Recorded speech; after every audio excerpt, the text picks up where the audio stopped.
Friends, ఇవాళ చిన్న కథ చెప్పుకుందాము. సత్యమేవ జయతే అనే ఒక చిన్న కథ చెప్తాను.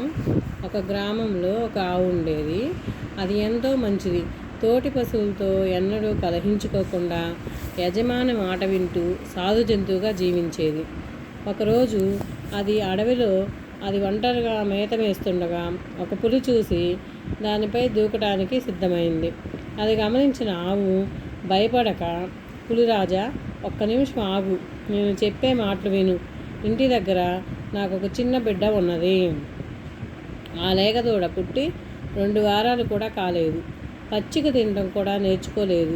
నీవు దయదలిస్తే నా బిడ్డకు కడుపు నిండా పాలు ఇచ్చి మంచి బుద్ధులు చెప్పి వస్తాను. ఆ తరువాత నన్ను భక్షించు అన్నది దీనంగా ఆవు. ఆ మాటలు విన్న పులి పెద్దగా నవ్వి, ఆహా, ఏమి మాయమాటలు!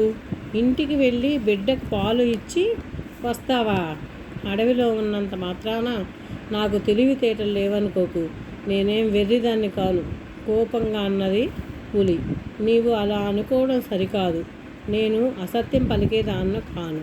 ఒకసారి మాట ఇచ్చి తప్పితే ఆ బతికి ఏమి లాభం? ఎప్పటికైనా చావు తప్పదు. ఆకలిగొన్న నీకు ఆహారమై తృప్తి కలిగిస్తే ఉపకారం చేసిన దాన్ని అవుతాను. ఒక్కసారి నా బిడ్డను చూసి ఆకలి తీర్చి రావాలని నా ఆశ అన్నది ఆవు.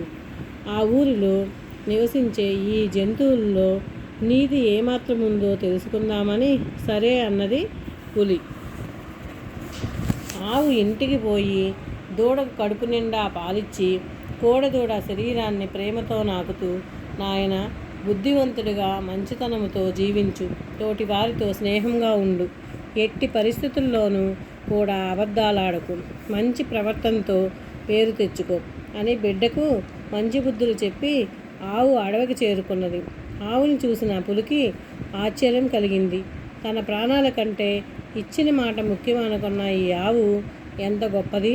దీనిని చంపి తింటే తనకే పాపం అనుకొని ఆవును వదిలి వేసింది పులికి ధన్యవాదాలు తెలిపి పరుగున వచ్చి తన దూడను చేరింది ఆవు.